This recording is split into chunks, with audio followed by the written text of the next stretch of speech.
Hello children, welcome back to my channel Economics with Purnima Sharma. Today the topic I decided to teach you that is demand, microeconomics. Demand इसमें बहुत सारे point topics हैं. आज जो मैं topic आपको cover कर रही हूँ वो इतना इम्पॉर्टेंट टॉपिक है बच्चों. 3-4 मार्क्स और 6 मार्क्स किसी में भी क्वेश्चन आते हैं. ये क्या है आपका factors affecting demand. Factors affecting demand, right? The factors which affect the demand for a good, that is the topic today I am going to teach you. पहला factor, price of given good. Price of given good. First and very much important factor, price of given good of the same commodity, right? So as a consumer, if you will think that if I will demand for anything, so I will demand more at lower price and I will demand less on higher price. अगर कोई चीज़ महंगी हो जाती है तो मैं कम demand करती हूँ, अगर कोई चीज़ सस्ती हो जाती है मैं उसकी डिमांड बढ़ा देती हूँ. हर बंदा, हर कंज्यूमर मार्केट में यही करता है. तो यही तो ये पॉइंट है बच्चों. इकोनॉमिक्स तो हमारे चारों तरफ है. यही ये पॉइंट है कि price of the given good decide the demand for a product. If the price becomes higher, demand of X commodity falls. यही हम करते हैं. If the price of given commodity falls, so it increases the demand of the good, right? So what is the relationship between the price of given good and demand of X commodity? That is inverse. Price increases, demand falls, and price falls, demand increases. So there is a inverse relationship. किसमें बच्चों, किसमें inverse relationship? Price of the given good and demand of the same commodity. So if I will draw the same concept on diagram, so what will be the shape? ये देखिए dx and px, ये demand curve. If at OP price, demand is OQ. Once price increases, price बढ़ा कहाँ से? OP से OP1, तो demand क्या हुआ? OQ से OQ1, डिमांड क्या हुई? फॉल हुई, राइट? तो ये आपका क्या है? Price of given commodity, how it impact? If the price falls, demand increases. ठीक है, प्राइस फॉल हुआ OP से OP2 और डिमांड कैसे बढ़ी? OQ से OQ2. तो यहाँ पे दो सिचुएशन हो रही है बच्चों कि जब प्राइस बढ़ रही है तो डिमांड कम हो रही है. इस सिचुएशन को हम बोलते हैं कॉन्ट्रैक्शन, कॉन्ट्रैक्शन ऑफ डिमांड. यहीं पे तुम्हारा दूसरा कॉन्सेप्ट भी पढ़ाएंगे कि जब प्राइस हमारी राइज होती है, PX अगर हम यहाँ लें और यहाँ पे demand of X commodity, it is in rupees and it is in units. ये लिखना जरूरी है. प्राइस बढ़ी 5 रुपीज टू 8, डिमांड क्या हुई? कम, 100 से 80 यूनिट्स. तो डिमांड क्या हो रही है बच्चों? कॉन्ट्रैक्ट, सिकुड़ रही है, कम हो रही है. लेकिन उसका रीजन क्या है? Rise in the price of commodity. Rise in the price of commodity is the reason for the fall in demand for the product. और इस सिचुएशन को बोलते हैं कॉन्ट्रैक्शन ऑफ डिमांड. अब हम इस सिचुएशन में कहाँ से? A पॉइंट से हम B पॉइंट पर जा रहे हैं. मतलब कि A से B movement, upward movement along the same demand curve is what?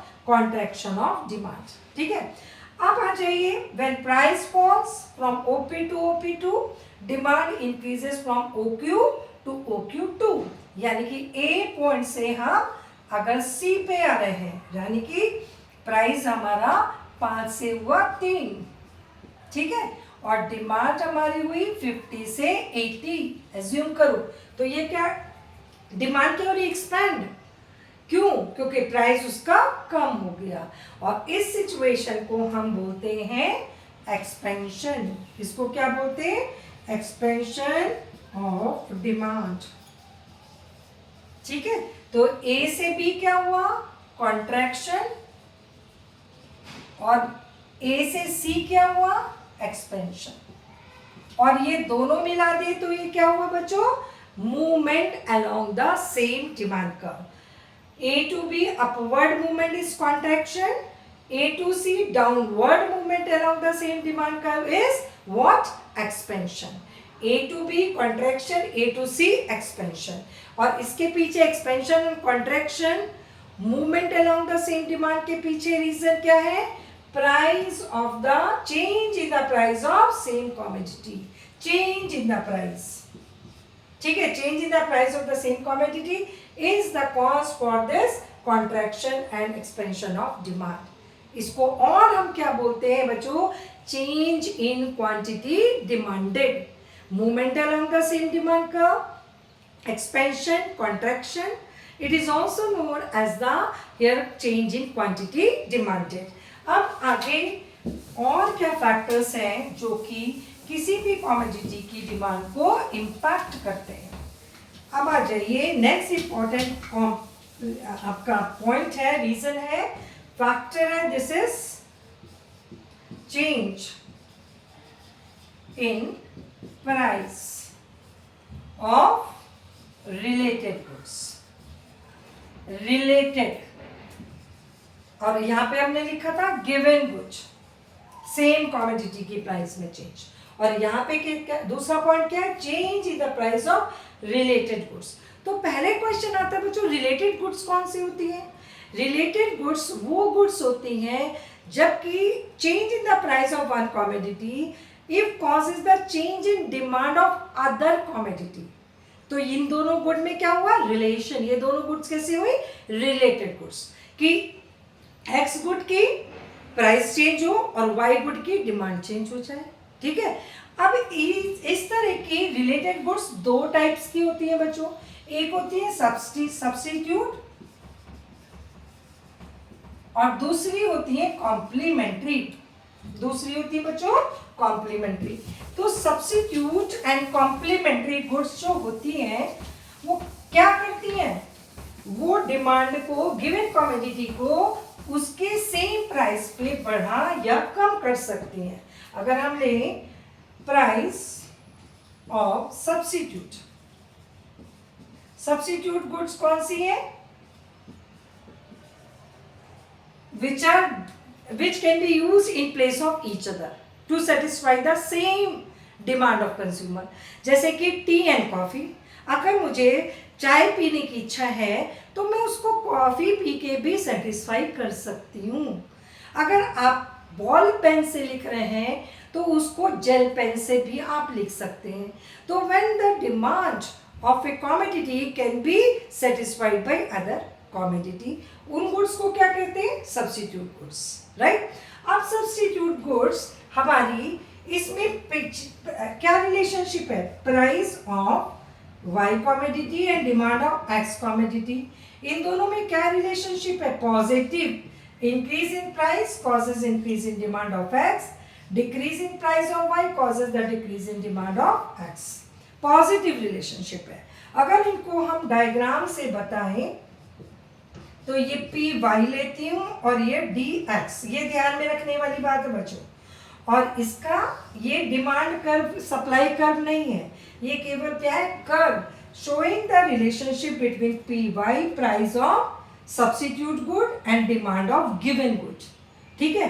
अगर हम इसको ले टी और इसको ले वाई को कॉफी, वाई गुड क्या है, कॉफी है, और गिवन गुड क्या है, एक्स टी है, तो क्या होगा बच्चों, अगर प्राइस किसकी बढ़ी, टी की नहीं बढ़ी, कॉफी की प्राइस बढ़ी, कितना, ओपी से OP1, तो किसकी डिमांड बढ़ गई, टी की डिमांड बढ़ गई. कैसे बढ़ गई भाई, ऐसे बढ़ी बच्चों, अगर मैं सपोज कॉफी पीती हूँ और उसकी प्राइस बढ़ गई, ठीक है, तो क्या होगा, कॉफी पीना मेरे लिए एक्सपेंसिव होगा और मेरा बजट डिस्टर्ब हो सकता है. तो मैं क्या करूंगी कि कॉफी को छोड़कर मैं क्या पीना शुरू कर दूंगी, टी. ठीक है, to satisfy my demand of coffee, because tea also can satisfy my demand. तो क्या होगा कि टी का प्राइस कुछ चेंज नहीं हुआ है. प्राइस किसका चेंज हुआ है बच्चों, ये ध्यान से सुनने वाली बात है. कॉफी का, जो कि सब्स्टिट्यूट गुड है, किसकी? टी की। और डिमांड किसकी चेंज हो गई? टी की। हम किसकी डिमांड पे इफेक्ट देख रहे हैं? Given good. और गिवन गुड क्या है हमारी? T, x good. ठीक है। अगर मान लो, एज्यूम करो वाई गुड, टी का प्राइस कम हो गया। ठीक है। अब टी पीने वाले जो लोग हैं वो टी को छोड़कर क्या पीना शुरू कर देंगे? कॉफी, क्योंकि coffee now become relatively cheaper. ठीक है। तो टी पीने वाले लोग आप स्विच कर देंगे अपना कंजप्शन किसकी तरफ? कॉफी की तरफ। और जब टी पीने वाले कॉफी पीना शुरू कर देंगे तो टी की डिमांड कम हो जाएगी, जबकि टी की प्राइस में कोई चेंज नहीं हुआ है। तो इसका मतलब eight the same price at the same price, right, when the demand of a commodity increases or decreases, at the same price OP, पहले डिमांड थी OQ, लेकिन ये बढ़ के हो गई OQ1, फिर हो गई OQ2 at the same price। ठीक है। तो ऐसा जब हो रहा है तो उसके पीछे प्राइस तो रीजन नहीं है, क्योंकि प्राइस रीजन होता तो ना तो डिमांड बढ़ती है ना कम होती। प्राइस डिमांड कब बढ़ती? जब प्राइस कम होता। और डिमांड कब आपकी कम होती? जब आपका प्राइस बढ़ता, और बढ़ती जब प्राइस कम होता। लेकिन यहाँ पर प्राइस वही है, तो फिर रीजन क्या हुए? Factors other than price of a commodity. This is the first factor I took, substitute price.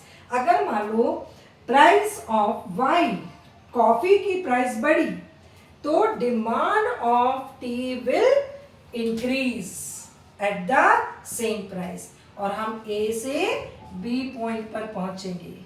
और हमारा डिमांड क्या हुआ? राइटवर्ड शिफ्ट, राइटवर्ड शिफ्ट हुआ,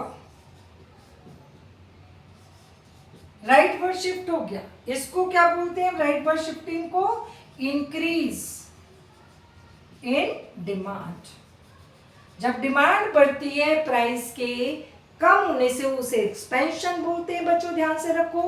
और जब डिमांड बढ़ती है at the same price due to the factors other than price, उसको हम बोलते हैं increase in demand, which is reflected in the diagram through rightward shifting of demand curve. अब ये प्राइस कॉफी की कम हुई, ओपी से OP2 हुई।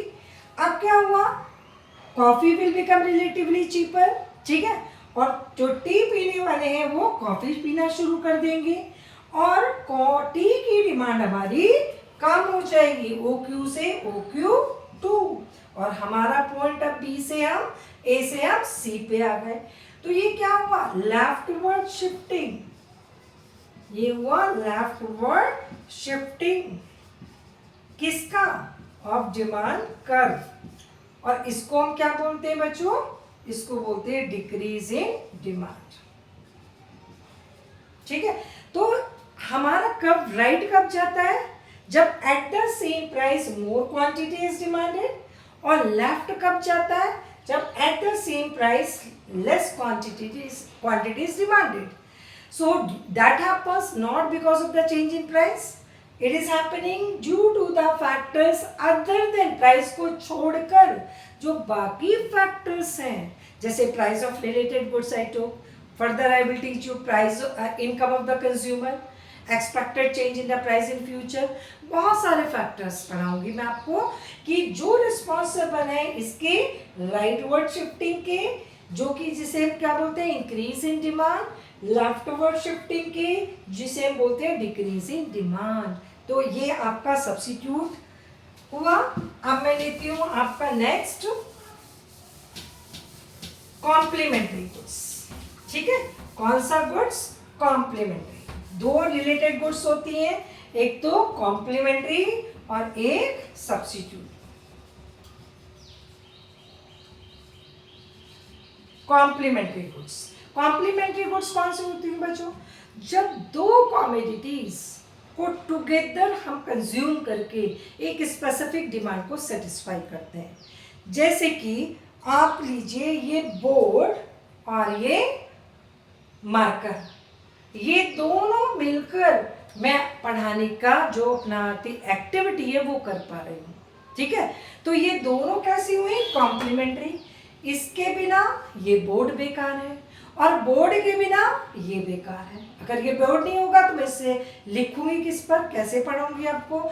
और ये बोर्ड ने अगर ये है और ये नहीं है तो फिर मैं पढ़ाऊंगी किस पर। तो ये दोनों कैसी हुई, कॉम्प्लीमेंट्री। जैसे हम ले टी एंड शुगर, टी के साथ जब हम चाय का कप चाय बनाते हैं तो चाय के साथ शुगर भी मिक्स करते हैं, तो टी एंड शुगर कैसी हुई, कॉम्प्लीमेंट्री।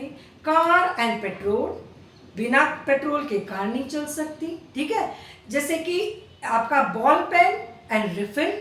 ठीक है, तो ये सारे एग्जाम्पल्स के कॉम्प्लीमेंट्री गुड्स के which are demanded together to satisfy the same demand of consumer. अब इस सिचुएशन में क्या रिलेशनशिप है, पी वाई, ये ध्यान रखो, पी वाई और डिमांड ऑफ एक्स, ये कौन सी गुड है, हमारे गिवन गुड, और ये कैसी है, कॉम्प्लीमेंट्री टू गिवन गुड। ठीक है, अगर price of Y commodity will increase then it will decrease the demand of x. If the price of y commodity will fall, then demand of x commodity will increase. तो कैसी relationship हो गई, inverse. लेकिन किस में, बच्चे लिख के इतना छोड़ देते कि इनवर्स रिलेशनशिप, किस में ये इनवर्स रिलेशनशिप है, ये आपको लिखना बहुत जरूरी होता है बच्चों, नहीं तो ऐसे क्या क्या कोई भी क्लैरिटी नहीं होगी। अब किस में इनवर्स रिलेशनशिप है, P Y and D X में, किसके केस में, कॉम्प्लीमेंट्री गुड्स के केस में। अब मैं लेती हूँ एग्जाम्पल, सपोज मैं लेती हूँ ये वाई गुड क्या है हमारी, टी, और एक्स गुड हमारी क्या है, शुगर। ठीक है, अगर price of Y good, tea का प्राइस आपका बढ़ा, ठीक है, तो having a cup of tea, जिसमें कि शुगर के साथ मैं टी भी डालती हूँ, ठीक है, चाय की पत्ती भी ऐड करती हूँ शुगर के साथ, तो मेरी जो चाय, एक कप चाय का बना वो मेरे लिए क्या हो गया, महंगा हो गया, क्योंकि इसमें टी भी मिली है जिसकी प्राइस बढ़ी है। और जब एक कप ऑफ टी मेरे लिए महंगा हो गया तो ऑब्वियसली मैं 4 बार अगर चाय पीती हूँ तो मैं अब 3 बार पीऊँगी, और 3 बार पीती हूँ तो 2 बार पीऊँगी। ठीक है, तो क्या होगा कि demand for sugar also will fall। ठीक है, demand of sugar also will fall। अब इस सिचुएशन में हम कहाँ जाएंगे, leftward shifting, decreasing demand, right. अगर मान लो टी का प्राइस आपका कम हुआ, ठीक है, अब जब टी का प्राइस कम हुआ तो जो कप ऑफ टी मैं पी रही हूँ उसकी कॉस्ट क्या हो गई, कम हो गई, क्योंकि एक इंग्रेडिएंट इसमें टी है जिसकी प्राइस क्या हुई है, कम हुई है, तो मेरे लिए कप ऑफ टी की कॉस्ट क्या हो जाएगी, कम हो जाएगी, सस्ता हो गया मेरे लिए। और मैं अगर I am fond of having T, तो क्या होगा, मैं बार बार 4 कप पीती थी, अब 5 कप पीना शुरू कर दूंगी, 6 कप पीने शुरू कर दूंगी, तो क्या होगा कि demand for sugar also will increase, and this is the case of rightward shifting of demand curve, increasing demand. ठीक है, तो यहाँ पे डिमांड बढ़ने और घटने के पीछे प्राइस रिस्पॉन्सिबल नहीं है बच्चों, ऑफ द सेम गुड। क्या है responsible, price of the complementary goods, because of the change in the price of complementary goods at the same price the given good is demanded more, rightward shifting, increasing demand, and the demanded less, leftward shifting, decreasing demand. ठीक है, तो इस तरह से 2 concept बनते हैं बच्चों, एक तो movement along the same demand curve और एक है shifting of the demand curve. अब movement along the same demand curve इसके लिए रिस्पॉन्सिबल है प्राइस ऑफ सेम कमोडिटी। अब तीसरा फैक्टर मैं समझाने जा रही हूं आपको, इनकम ऑफ कंज्यूमर। इसमें भी चेंज इन इनकम, अगर इनकम कंज्यूमर की इनकम चेंज हो रही है, बढ़ रही है या कम हो रही है, दोनों सिचुएशन में वो किसी भी कमोडिटी के डिमांड को अफेक्ट करेंगी।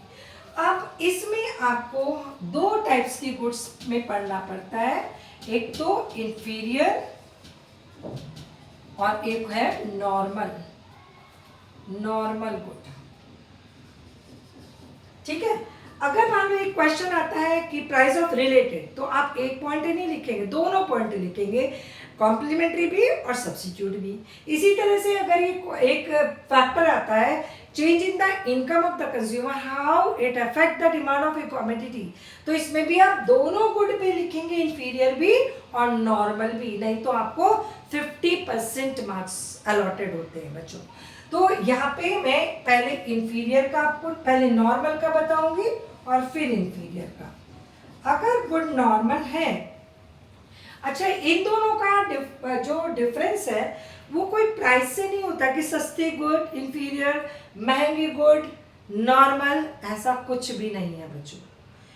अगर मान low income of the consumer and demand of x commodity में पॉजिटिव रिलेशनशिप है, increase in income causes increase in demand, decrease in income causes decrease in demand, तो ये गुड हमारी कैसी होती है, नॉर्मल गुड होती है। समझ में कैसी गुड होती है, नॉर्मल गुड।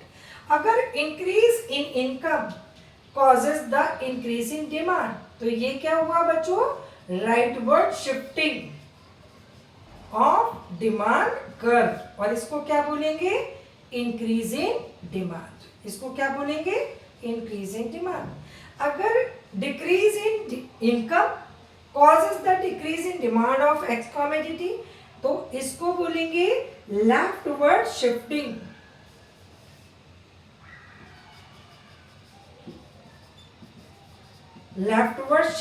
और इसे बोलेंगे डिक्रीज इन डिमांड। ये नॉर्मल गुड्स हो गई, यानी कि अगर eight the same price more quantity is demanded, तो कर्व किधर से क्या है के कारण, because of increase in consumer income. अगर मेरे पास इनकम बढ़ गई, जेब में पैसे ज़्यादा हो गया, तो मेरी परचेसिंग पावर बढ़ेगी बच्चों, और मेरी परचेसिंग पावर बढ़ेगी तो मैं किसी कमोडिटी के प्राइस गिरने की वेट नहीं करूंगी, सेम प्राइस पर I can purchase more, simple सी बात है। तो कर्व किधर गया, राइट, और उसको क्या बोलेंगे, इंक्रीज इन डिमांड। अगर मेरी इनकम कम हो गई तो परचेसिंग पावर कम हो गई, परचेसिंग पावर कम हो गई तो eight the same price I will purchase less, और डिमांड कर्व किधर हो जाएगा, लेफ्ट, और इसको बोलेंगे डिक्रीज इन डिमांड। अब आ जाइए इंफीरियर गुड। अब इंफीरियर गुड्स बच्चों कौन सी होती हैं, जिसमें in case income of the consumer and demand of X good are inversely related। ठीक है, अगर इनकम बढ़ी तो demand of x good fall, अगर इनकम कम हुई तो demand of x commodity rises. जब अगर हम प्राइस को कर ले, ठीक है, क्राइटेरिया नॉर्मल और इंफीरियर समझने का, तो हम कहेंगे जी कि भाई टोन्ड मिल्क क्या है, इंफीरियर है, और जी फुल क्रीम क्या है, नॉर्मल है, महंगा है। ऐसा कुछ नहीं है बच्चों। अगर मान लो कोई बंदा हार्ट का पेशेंट है, उसे डॉक्टर एडवाइस करता है क्या, टोन्ड मिल्क, तो वो टोन्ड मिल्क उस हार्ट पेशेंट के लिए नॉर्मल गुड है, ठीक है। लेकिन अगर कोई बंदा फुल क्रीम नहीं खरीद सकता क्योंकि उसके पास परचेजिंग पावर नहीं है और उसे खरीदना पड़ रहा है, कौन सा, टोन्ड मिल्क, अब उसके लिए वो क्या हो गई, इंफीरियर, क्योंकि अगर उसकी इनकम बढ़ी बच्चों तो वो टोन्ड मिल्क छोड़ के क्या लेगा, फुल क्रीम, और demand of x good which is inferior good in toned milk will fall, क्योंकि अब वो टोन्ड मिल्क नहीं खरीदेगा क्योंकि उसके पास परचेजिंग पावर बढ़ गई, और वो कौन सी खरीदेगा, नॉर्मल गुड यानी कि फुल क्रीम। अगर मान लो इनकम कंज्यूमर की कम हो गई, अभी सपोज मेरी 40,000 अब 30,000 हो गई, अब मेरी परचेसिंग पावर कम हो गई, तो इस समय अगर मैं फुल क्रीम खरीद रही हूँ तो after the fall in my income 40 to 30 I could not purchase full cream, then I have to purchase कौन सा, टोन्ड मिल्क, और टोन्ड मिल्क की डिमांड बढ़ जाएगी। तो कैसी रिलेशनशिप हो गई, इनवर्स, इनकम बढ़ी तो demand of inferior goods will fall. अगर इनकम कम हुई तो demand for inferior goods will rise. तो in case of normal good the demand of x commodity is positively related with the consumer income. Income बढ़ी, demand for normal good भी बढ़ी। Income कम हुई, डिमांड फॉर नॉर्मल गुड भी कम हुई। और inferior goods के रेफरेंस में दोनों में कैसी रिलेशनशिप है? इनवर्स। इनकम बढ़ी तो अब वो नॉर्मल गुड खरीदेगा और इंफीरियर गुड्स की डिमांड कम हो जाएगी। समझ में आया? तो एक ये पॉइंट है बच्चों, और ये पॉइंट में से ही आपको 6 मार्क 4 मार्क तक के क्वेश्चंस आते हैं। Substitute good, normal good, price of given good. ठीक है। फोर्थ है आपका टेस्ट, प्रेफरेंस, फैशन। ठीक है, ये भी इफेक्ट करता है डिमांड को। अगर कोई पर्टिकुलर ब्रांड की जीन्स मार्केट में आए और आपको बहुत पसंद आए, आपके टेस्ट वो के लिए फेवरेबल है, आपको पसंद आ रही है, आप पसंद कर रहे हैं क्योंकि वो फैशन में है, ठीक है, आप उसको प्रिफर कर रहे हैं, तो you will not wait for reducing its price. At the same price you will purchase more. ठीक है, और डिमांड क्या हो जाएगी? राइट। तो favourable change in taste, preference, fashion will increase the demand of x commodity. और किधर कब होगा? राइट वर्ड, शिफ्ट होगा, शिफ्ट। ठीक है। और अनफेवरेबल, ये फेवरेबल हुआ, और unfavourable change in taste, preferences, fashion will shift the demand to leftward shifting। इससे इंक्रीज इन डिमांड और इससे डिक्रीज इन डिमांड। ठीक है। अब आ जाइए, नेक्स्ट है आपका expected change in price in future. Change in price in future, expected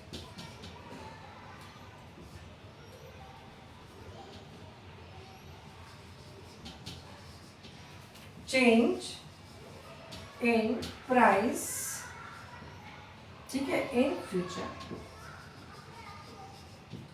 future में जो प्राइस चेंज होने के लिए एक्सपेक्ट कर रहे हैं, it is also responsible for the change in demand. Assume करो ये मार्कर कल सस्ता होने वाला है, ठीक है, और आज मेरा मार्कर खत्म होने जा रहा है और मुझे कल के लिए दूसरा चाहिए, या मैं आज एक पूरा पैकेट खरीदने वाली थी और मुझे पता चला इसकी प्राइस कल 5 रुपीज़ 10 रुपीज़ कम होगी, तो आज नहीं खरीदूंगी मैं। बिल्कुल ऐसे कॉमन मैन सोचा करो। और आपको लगेगा इकोनॉमिक्स तो हमें पहले से ही आता है, हमको सिर्फ अपने सिलेबस से रिलेट करना है उसको। ठीक है, तो मैं इसका आज पैकेट मार्केट से नहीं खरीदूंगी। मैं कब खरीदूंगी? कल, क्योंकि कल इसके प्राइस खरीदने से मेरे पास वो 5 रुपए की बचत होगी बच्चों, क्योंकि ये कल 5 रुपए सस्ता मिलेगा मुझको। तो expectation of lower price in future, क्या आज मैंने नहीं खरीदा ना, तो आज की डेट में डिमांड को कम कर देगा। ठीक है, क्योंकि आज मैं खरीदने वाली थी, आज नहीं खरीदूंगी। तो एक्सपेक्टेड चेंज में, तो अगर एक्सपेक्टेशन है किसकी? Expectation of lower price in future. कल अगर मुझे पता है कल सस्ता होने वाला है, तो मैं आज नहीं खरीदूंगी, और आज नहीं खरीदूंगी तो डिमांड क्या हो गई? फॉल। और ये क्या हो गया? डिक्रीज इन डिमांड, क्योंकि इसका प्राइस नहीं हो रहा, आज नहीं चेंज हो रहा, कल चेंज होगा। ठीक है, तो ये आपका हो गया डिक्रीज इन डिमांड, और इस केस में डिमांड का किधर शिफ्ट होगा? Leftward shift. इसी तरह से एक्सपेक्टेशन और हायर प्राइस की, मुझे ये परसों मेरा खत्म होगा, ठीक है, डे आफ्टर टुमारो, लेकिन मुझे पता चल रहा है कि tomorrow the price of this marker packet is going to increase. तो मैं क्या करूंगी, I will not wait to purchase the packet of this marker day after tomorrow, मैं आज ही खरीद डालूंगी उसको, क्योंकि अगर डे आफ्टर टुमारो खरीदूंगी तो मुझको 10 रुपये 5 रुपये जो भी उसकी प्राइस बढ़ी है वो ज़्यादा देना पड़ेगा। तो expectation of higher price, higher, अगर हायर प्राइस की एक्सपेक्टेशन है फ्यूचर में तो क्या होगा बेटा, इन फ्यूचर तो demand of x commodity in present will increase, आज ही खरीद डालूंगी मैं, ठीक है। और ऐसे सिचुएशन में डिमांड क्या हो जाएगी, इंक्रीज, और इसको क्या बोलेंगे, राइटवर्ड शिफ्टिंग, ठीक है। तो मैंने आपको बताया प्राइस ऑफ गिवन कमोडिटी, ठीक है, प्राइस ऑफ रिलेटेड गुड्स, इसमें बताया सब्स्टिट्यूट गुड्स, कॉम्प्लीमेंट्री गुड्स, अगर आएगा रिलेटेड तो दोनों लिखना है, एक नहीं लिख के छोड़ना, नहीं तो आपके 50% मार्क्स कट जाएंगे, ठीक है, बार बार बता रही हूँ। थर्ड पॉइंट मैंने आपको बताया इनकम ऑफ द कंज्यूमर, उसमें भी दो गुड्स बताई, इंफीरियर एंड नॉर्मल गुड्स। अगर डिमांड इनकम ऑफ कंज्यूमर है तो इसमें भी दोनों पॉइंट आपको लिखने हैं, नॉर्मल और इंफीरियर, ठीक है। थर्ड पॉइंट बताया change in the fashion preferences, taste of the consumer, favorable change will increase the demand, rightward shifting, unfavorable change in preferences fashion, the decrease in demand and leftward shifting.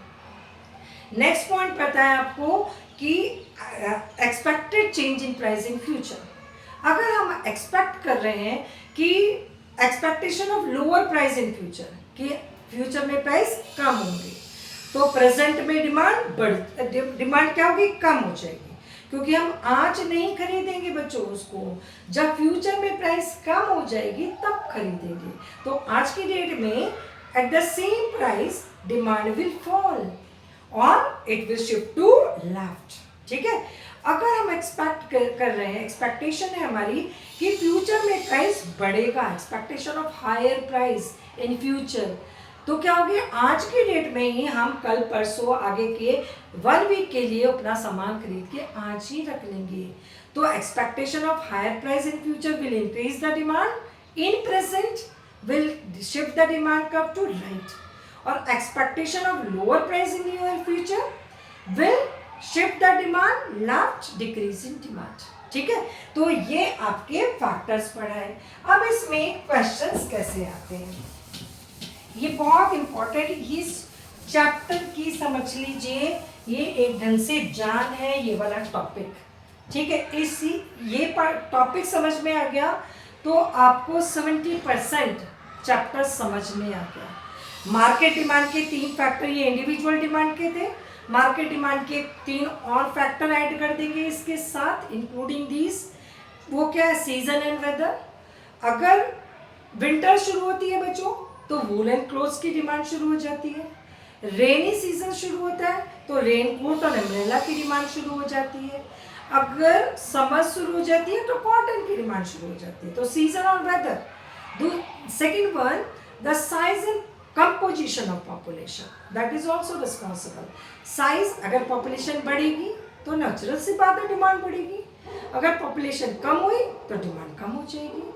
Composition of population, composition of population यानी कि अगर population में बच्चों की संख्या ज़्यादा है तो किसकी डिमांड बढ़ेगी, जो बच्चे चीज़ें यूज़ करते हैं। अगर साइज में, पॉपुलेशन की साइज में फीमेल का नंबर ज़्यादा है तो कौन से गुड्स की डिमांड बढ़ेगी, जिनको फीमेल डिमांड करते हैं। तो साइज एंड कंपोजिशन दोनों अलग अलग वर्ड है। Also determine the market demand of A product. और थर्ड पॉइंट है distribution of income. Distribution of income also determine the market demand of a product. कैसे, अगर इनकम इक्वली डिस्ट्रीब्यूटेड है, ठीक है, कोई अमीर ना गरीब, तो सबके जेब में पैसा है, अब सबके पॉकेट में जब पैसा है तो सब डिमांड कर सकते हैं और डिमांड हायर होगी। Equal distribution of national income. और अनइक्वल डिस्ट्रीब्यूशन ऑफ इनकम है बच्चों, तो कुछ अमीर है, कुछ अमीर है और बहुत सारे गरीब हैं, ठीक है। अब जो कुछ अमीर हैं वो तो पहले से ही सेटिस्फाई है, उनका तो लिविंग स्टैंडर्ड पहले से ही हाई है, ठीक है, तो उनकी इनकम बढ़ेगी, उनकी डिमांड पर डिमांड ज़्यादा नहीं बढ़ती, क्योंकि वे वैसे भी वो नंबर में फ्यू हैं और पहले से ही सेटिस्फाई है, ठीक है।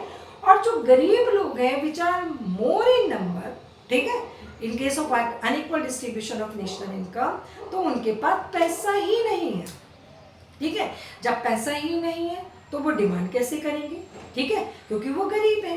तो in all market demand will be less in case of unequal distribution. Rich करेंगे नहीं, गरीब कर नहीं सकते, तो ओवरऑल मार्केट डिमांड कम हो गई। और इक्वल डिस्ट्रीब्यूशन है, ना कोई बहुत रिच है ना गरीब है, तो क्या होगी, डिमांड विल बी हायर।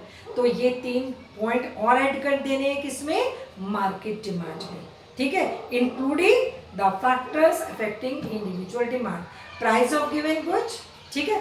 तो ये demand of x commodity is influenced, ये क्या लिख रही हो, demand function, price of given commodity, ठीक है, price of related goods, substitute and complementary, income of the consumer, यहाँ मैंने नॉर्मल और इंफीरियर गुड पढ़ाया है, ठीक है, टेस्ट प्रेफरेंसेस पढ़ाया, एक्सपेक्टेड चेंज इन प्राइस पढ़ाया इन फ्यूचर, यहाँ पे भी, यहाँ फेवरेबल और unfavourable, expected change in price में पढ़ाया, एक्सपेक्टेशन ऑफ हायर प्राइस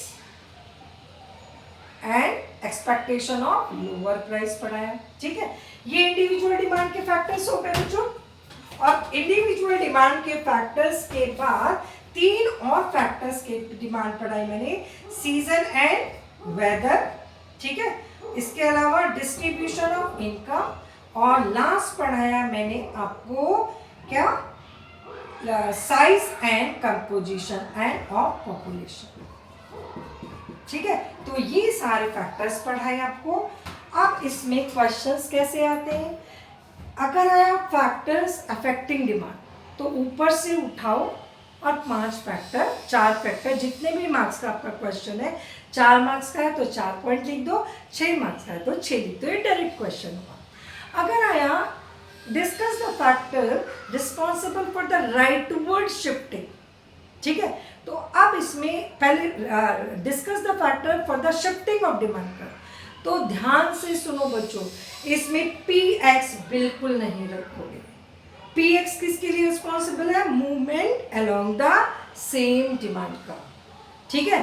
और शिफ्टिंग के लिए क्या है, फैक्टर्स अदर देन प्राइस, कौन से, P R Y, taste and preferences, expected change in price, ये 4 फैक्टर्स किसके लिए रिस्पॉन्सिबल है, शिफ्टिंग के लिए, right and left, increase in demand and decrease in, eight the same price more is demanded is increase, at the same price less is demanded, that is decrease in demand। ये आप ध्यान रखोगे, ठीक है। अब उसमें भी राइट और लेफ्ट करके आ जाता है तो उसी लैंग्वेज में लिखोगे, ठीक है। अब इसमें क्वेश्चन आता है differentiate between the change in quantity demanded and change in demand. Change in quantity demanded क्या होता है बच्चों, movement along the same demand curve, और चेंज इन डिमांड क्या होता है, शिफ्टिंग ऑफ डिमांड कर्व। तो शिफ्टिंग ऑफ डिमांड कर्व के पीछे रीजन क्या है, P R Y, taste preferences, expected change in price, ये है रिस्पॉन्सिबल शिफ्टिंग के लिए। और movement along the same demand curve के लिए रीजन क्या है, पी एक्स ओनली, ठीक है, ये याद रखना। Change in quantity demanded 4 word का टर्म है ये, उसके लिए एक ही फैक्टर पी एक्स, और चेंज इन डिमांड 3 वर्ड का टर्म है ये, ठीक है, उसके लिए ज़्यादा फैक्टर्स रिस्पॉन्सिबल होते हैं, पी एक्स को छोड़ के बाकी सब राइट वर्ड और लेफ्ट वर्ड शिफ्टिंग के लिए। अब आ जाता है differentiate between expansion and increase, ठीक है। At the same price more is demanded, that is increase, at the lower price more is demanded, this is expansion, ठीक है। तो एक ही पॉइंट नहीं लिखना बच्चों, उसमें फिर डिमांड कर्व डाल दो, एक्सपेंशन में downward movement along the same demand curve, increase में rightward shifting of the demand curve, फिर एक कर्व बना दो, फिर एक टेबल से बता दो, 4 पॉइंट हो गए आपके। डिक्रीज एंड कंट्रैक्शन, ठीक है, expansion and contraction, decrease and increase, कैसे भी करके क्वेश्चन आ सकता है, ठीक है, तो ये बहुत ही इंपॉर्टेंट पॉइंट है। 1 मार्कर आपका, 3 मार्कर, 4 मार्कर, 6 मार्कर आपका पक्के से आएगा। तो इसको अच्छे से प्रिपेयर करो और प्रिपेयर करके नहीं छोड़ना है। गिवन बुक में संदीप गर्ग में बहुत क्वेश्चंस दिए, मैं उसी को प्रेफर करती हूँ। उसमें पीछे के जो बैक क्वेश्चंस हैं उसको ज़्यादा से ज़्यादा इस कॉन्सेप्ट की प्रैक्टिस करो। आपके इसमें से जरूर पक्के से फंसेगा और आप बिल्कुल टू द पॉइंट उसको लिखेंगे और आपको 100% मार्क्स आएंगे। Wish you all the very best, क्योंकि इन दिनों क्या टर्म 1 एग्जामिनेशन सभी स्कूल्स में है और मेरी तरफ से बहुत बहुत सारी ब्लेसिंग्स। Thank you.